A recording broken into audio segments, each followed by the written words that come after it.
For the past couple of weeks, US President Donald Trump has been desperately trying to get everyone to stop talking about Jeffrey Epstein. This has backfired spectacularly. Trump's relationship to Epstein is now front-page news. The vast majority of Americans think Trump is hiding something, and the whole saga has caused an unprecedented rift between Trump and his MAGA base. So, in this video, we're going to take a look at how Trump and MAGA fell out, and what might happen next.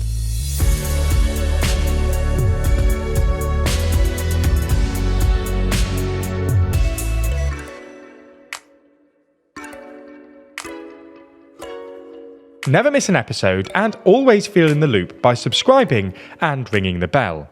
So first, a bit of context.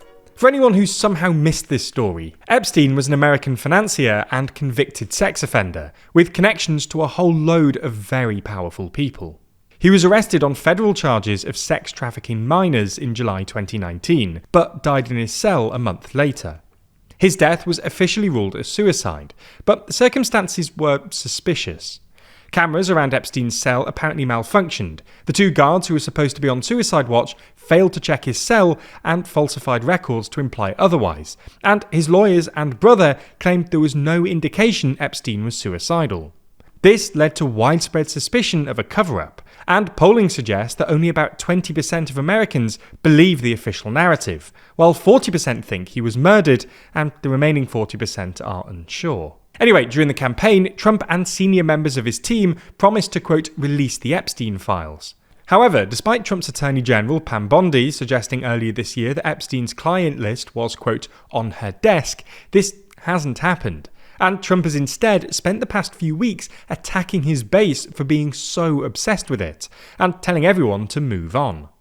On July the 9th, for instance, a couple of days after the Department of Justice and FBI published a short memo claiming that there was no incriminating list of clients, Trump criticised a reporter for asking a question about Epstein, saying, "Are people still talking about this guy?" What made this odd is that Trump was speaking about Epstein as if he'd never even met him, but Trump and Epstein were apparently pretty good mates in the 90s. In 2002, for instance, Trump told New York Magazine, "I've known Jeff for 15 years. Terrific guy."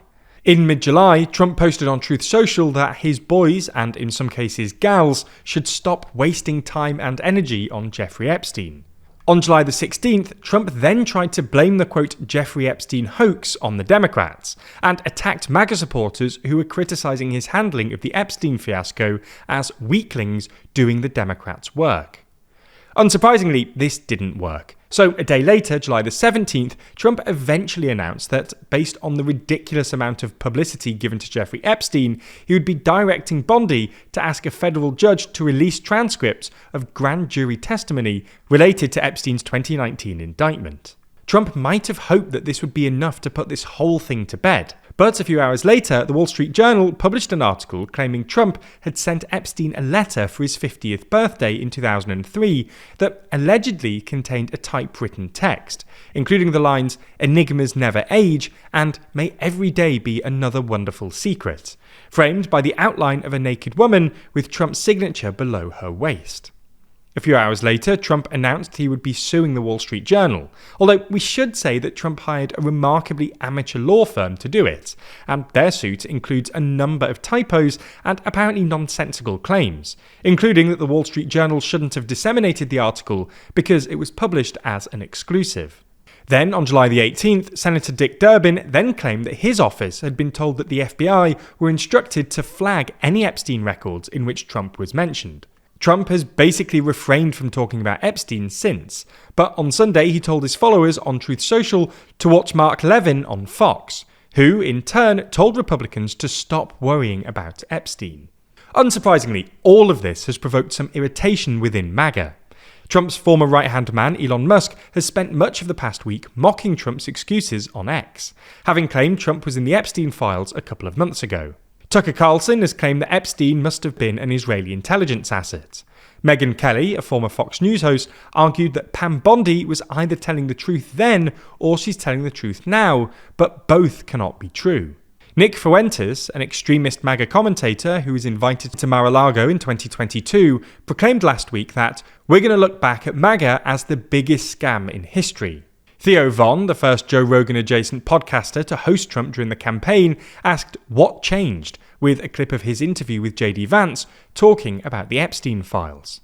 Rogan himself said Trump's administration was getting away with it on Epstein, and encouraged Democrat House Representative James Tallarico to run for president last week because, quote, "we need a good person." So, you get the idea. MAGA aren't happy with Trump's handling of the Epstein files. However, it's worth noting that at least some of MAGA was already frustrated with Trump. Some MAGA types, including most notably Elon Musk, were annoyed at his big beautiful bill and its fiscal implications, given that Trump promised numerous times during the campaign to pay down the national debt. Quite a lot of MAGA was also frustrated by his foreign policy.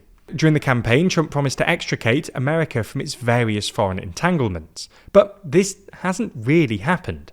In Ukraine, Trump has reluctantly realised that Putin has no interest in peace negotiations, and is now escalating support to Ukraine, essentially continuing Biden's policy.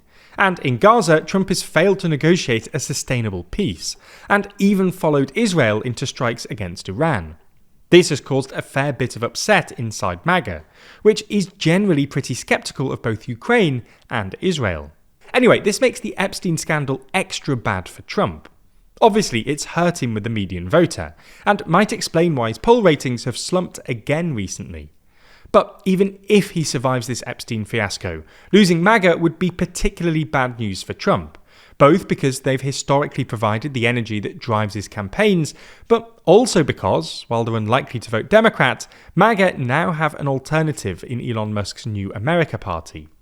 While third parties don't tend to do all that well in the US, the Epstein fiasco is a real opportunity for Musk to peel away any disenchanted MAGA types and remind anti-establishment voters that, in many ways, Trump has always been part of the establishment. As you may know already, here at TLDR we're committed to learning about the world around us and helping you do the exact same. Luckily for all of us, our sponsor this week, Brilliant, helps with just that.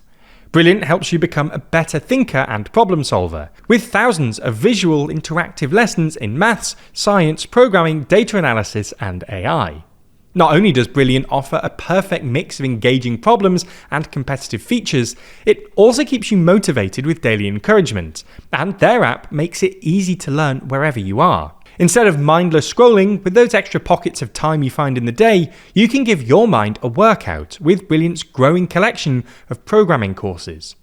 From learning Python to developing an intuition for computer logic, you'll get hands-on experience with real programs and learn to think like a programmer, building your problem-solving skills to thrive in the evolving world of programming. Plus, all content on Brilliant is crafted by an award-winning team of teachers, researchers and professionals from Stanford, MIT, Caltech, Microsoft, Google and more. To start your learning journey and try Brilliant for free, visit brilliant.org/TLDR. Scan the QR code on your screen, or you can click the link in the description. By doing so, you'll also get 20% off an annual premium subscription, and they'll know that you came from us, which really helps us out.